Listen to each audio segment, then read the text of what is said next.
नमस्कार दोस्तों, आप लोग का स्वागत है फिर से एक बार आपके अपने चैनल चैप्टर एग्जाम में। इसके तहत हम लोग विभिन्न परीक्षाओं की प्रिपरेशन करते हैं, तैयारी करते हैं। अभी हम लोग देखेंगे साइंस डोज का अगला कड़ी। साइंस डोज में हम लोग विभिन्न साइंस के जो मेन टॉपिक होते हैं, जिससे क्वेश्चन पूछे जाते हैं, उसको हम लोग कवर अप कर रहे हैं। हम लोग इस जो ये जो साइंस डोज का जो कड़ी होगा, इसमें हम लोग पढ़ेंगे पोषक तत्व। थंबनेल में आप लोग देखे होंगे, थंबनेल में हम लोग दर्शाया कि पोषक तत्व क्या होता है। देखिए, पोषक तत्व से रिलेटेड जितने भी क्वेश्चन बनेंगे वो इस वीडियो से मैक्सिमम आ ही जाएंगे। देखिए, पोषक तत्व जिसे पोषक पदार्थ, जिसे न्यूट्रिशन कहते हैं, पोषक पदार्थ जिसे न्यूट्रिशन कहते हैं। देखिए, जीवों में विभिन्न प्रकार की बायोलॉजिकल फंक्शन, जैविक कार्य को संचालन करने के लिए आवश्यक क्या होता है? पोषक। मतलब हम अगर पोषक नहीं ले, पोषण नहीं ले, खाए नहीं कोई चीज, तो हम मतलब कैसे ऊर्जा मिलेगी और कैसे हम किसी प्रकार का कार्य कर सकते हैं। देखिए, हम लोग पोषक के रूप में प्रकृति में जितने भी प्रकार के हम लोग चीज खाते हैं, जैसे रोटी, दाल, चावल, सब्जी, या आप पिज्जा, बर्गर, चिकन जो भी खाते हैं, हम लोग तीन ही चीज खाते हैं: कार्बोहाइड्रेट, प्रोटीन और वसा। यही तीन चीज हमारे शरीर के लिए मोस्ट इंपॉर्टेंट होता है। और यही तीन चीज का अलग अलग रूप है जिससे हम लोग अपने शरीर में लेते हैं। या तो कार्बोहाइड्रेट लेंगे, या प्रोटीन लेंगे, या तो वसा लेंगे। ये क्या करता है? ऊर्जा उत्पन्न करता है ये, और उपाचयी क्रियाएं करता है, और शरीर की टूट फूट की मरम्मत करता है। यही कार्य करता है। हम लोग अगले पेज में देखेंगे। देखिए, कार्बोहाइड्रेट कार्बोहाइड्रेट कार्बोहाइड्रेट जब CHO, इसका जो रेशियो होता है 1:1, कितना होता है? 1:1 में मिलकर जो पदार्थ बनते हैं उसे क्या कहते हैं? कार्बोहाइड्रेट कहते हैं। कार्बोहाइड्रेट कहते हैं। कार्बन का मतलब एक रूप, हाइड्रोजन का दो, और ऑक्सीजन का एक, ये तीनों मिलकर जब कोई पदार्थ बनता है तो उसे कार्बोहाइड्रेट कहा जाता है। देखिए, शरीर की 50 से 75% ऊर्जा की पूर्ति जो है, 50 से शरीर की 50 से 75% ऊर्जा की पूर्ति जो होता है कार्बोहाइड्रेट से करते हैं। एक ग्लूकोज ग्लूकोज फ्रुक्टोज, ग्लाइकोटोल, सुक्रोज, माल्टोज, लैक्टोज, ये जो है कार्बन के मतलब कार्बोहाइड्रेट के रूप है। इसी से हम लोग कार्बोहाइड्रेट प्राप्त करते हैं। ठीक, देखिए आगे देखेंगे। देखिए, 1 ग्राम जो ग्लूकोज होता है, 1 ग्राम ग्लूकोज पूर्ण ऑक्सीकरण होकर कितने ऊर्जा प्राप्त करता है? 4.2 कैलोरी ऊर्जा हमको देता है। हमारे शरीर में कितना ऊर्जा देता है? 4.2 कैलोरी ऊर्जा प्रदान करता है। न्यूक्लियर अम्ल का निर्माण, देखिए, न्यूक्लियर अम्ल का निर्माण करते हैं, और अनुवांशिक गुणों को क्या करते हैं? एक पीढ़ी से दूसरी पीढ़ी तक ले जाते हैं। देखिए, गेहूं, चावल, मक्का, बाजरा, आलू, शकरकंद, शलजम, शहद से हम लोग कार्बोहाइड्रेट प्राप्त होता है। हम लोग अगले पेज में देखेंगे। देखिए, दूसरा देखेंगे प्रोटीन। प्रोटीन एक जो होता है केमिकल कंपाउंड होता है, कार्बनिक यौगिक होता है, जो 20 अमीनो अम्ल से मिलकर बनते हैं। कितने अमीनो अम्ल? 20 अमीनो अम्ल से मिलकर बनते हैं, जिसमें से 10 शरीर खुद बनाते हैं, और 10 हम भोजन से प्राप्त करते हैं।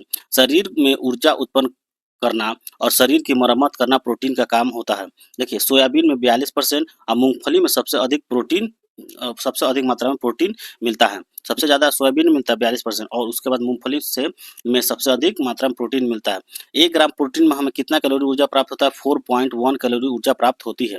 प्रोटीन की कमी से पूछा जाता है, प्रोटीन की कमी से बच्चे में कौन सी बीमारी होती है? क्वासियोस्कर और मारास्मस, ये दो बीमारियां होती है प्रोटीन की कमी से बच्चों में होती है। ये प्रोटीन हमें प्राप्त कहाँ से होता है? दाल, दूध, मछली, अंडा, सोयाबीन, पनीर और दही, इन चीज़ों से हमें प्रोटीन की प्राप्ति होती है। अब देखेंगे हम लोग अगला, वसा, फैट्स। देखिए, इसमें कार्बन, हाइड्रोजन, ऑक्सीजन विभिन्न मात्रा में मिलते हैं। देखिए, वसा 20 डिग्री सेंटीग्रेड पे ठोस अवस्था में होते हैं, परंतु यदि वे इस ताप पर द्रव है तो वो तेल कहलाते हैं। क्या कहलाते हैं? तेल कहलाते हैं। सामान्य व्यक्ति के लिए 20 से 30% ऊर्जा वसा से प्राप्त होना चाहिए। सामान्य व्यक्ति को 20 से 30% ऊर्जा वसा से प्राप्त होनी चाहिए। वसा की कमी से स्किन रूखी हो जाती है। क्या होती है? वसा अगर आप फैट नहीं लेते हैं तो स्किन रूखी हो जाती है और वजन में कमी आ जाती है, वजन आपका गिरने लगेगा। देखिए, कार्य क्या होता है? शरीर को ऊर्जा प्रदान करना इसका कार्य है। स्किन के नीचे जमा होकर शरीर के ताप नियंत्रण करने में भी काम होता है। ये शरीर के अंगों को चोटों से बचाती है। शरीर के अंगों को क्या करता है? चोटों से ये बचाता है। अब आगे देखेंगे। देखिए, यही तीन चीज अक्सर हम जितने भी खाना भोज्य पदार्थ हम लोग लेते हैं, हम समान रूप से कार्बोहाइड्रेट, वसा और प्रोटीन ही खाते हैं।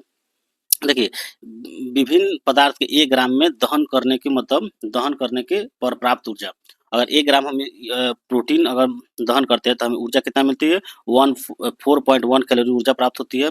कार्बोहाइड्रेट अगर 1 ग्राम दहन करते हैं तो 4.2 कैलोरी ऊर्जा प्राप्त होती है, और वसा जो हम 1 ग्राम मतलब दहन करते हैं तो 9.2 कैलोरी ऊर्जा प्राप्त होती है। देखिए, देखने वाली बात यह है, यहाँ पे सबसे ज़्यादा हमको ऊर्जा किससे प्राप्त होती है? वसा से, फैट से हमें सबसे ज़्यादा ऊर्जा प्राप्त होती है, और सबसे कम जो ऊर्जा प्राप्त होती है वो प्रोटीन से होती है।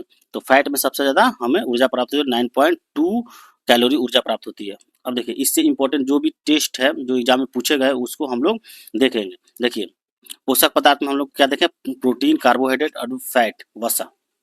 टेस्ट जो एग्जाम में पूछे गए हैं, देखिए, निम्नलिखित में कौन सा पदार्थ मानव शरीर में ईंधन का काम करता है? ईंधन का काम जो करता है कार्बोहाइड्रेट करता है। शहद का प्रमुख घटक कौन है? फ्रुक्टोज है। और निम्न में से कौन सा शर्करा तत्काल ऊर्जा प्रदान करने के लिए होता है? ग्लूकोज होता है।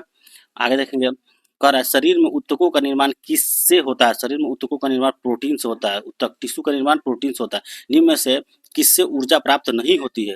देखिए, प्रोटीन से ऊर्जा प्राप्त होती है, वसा से होती है, कार्बोहाइड्रेट से होती है, लेकिन हमको विटामिन से किसी प्रकार की ऊर्जा प्राप्त नहीं होती। तो इसका आंसर होगा डी। प्रोटीन की कमी से होने वाला रोग जो होता है ये बच्चों में होता है, क्वाशियोस्कर होता है। आगे देखेंगे, कह रहा है कि निम्नलिखित में सर्वाधिक ऊर्जा प्रदान कौन करता है? देखिए, इसमें सर्वाधिक ऊर्जा प्रदान कौन करता है? देखिए, निम्न में से सर्वाधिक ऊर्जा प्रदान करता है। देखिए, इसका जो आंसर होगा फैट, ये गलत है। सबसे ज़्यादा वसा ही हमें ऊर्जा प्रदान करता है। ठीक, प्रोटीन को निम्न में से क्या माना जाता है? प्रोटीन को शरीर का निर्माण करने वाला माना जाता है। निम्न में से किस में प्रोटीन नहीं पाया जाता है? देखिए, प्रोटीन, चावल में प्रोटीन नहीं पाया जाता है, कार्बोहाइड्रेट पाया जाता है। देखिए, सोयाबीन में प्रोटीन का प्रतिशत कितना होता है? 42% होता है। कितना? 42%। और आगे देखेंगे, निम्नलिखित में से प्रोटीन का सबसे अधिक अधिक स्रोत पाया जाता है। सोयाबीन में पाया जाता है सबसे ज़्यादा प्रोटीन। मानव शरीर में वसा जमा कहाँ होता है? वसा ऊतक में।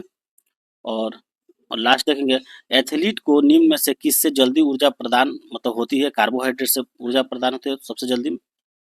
देखिए, इसी के साथ ये जो साइन डोज है खत्म होता है। अगर आप लोग को ये वीडियो अच्छा लगा तो लाइक करें, कमेंट करें, सब्सक्राइब करें और सपोर्ट करें कि आप लोग के लिए और अच्छे से अच्छे वीडियो मैं ला सकूं। धन्यवाद।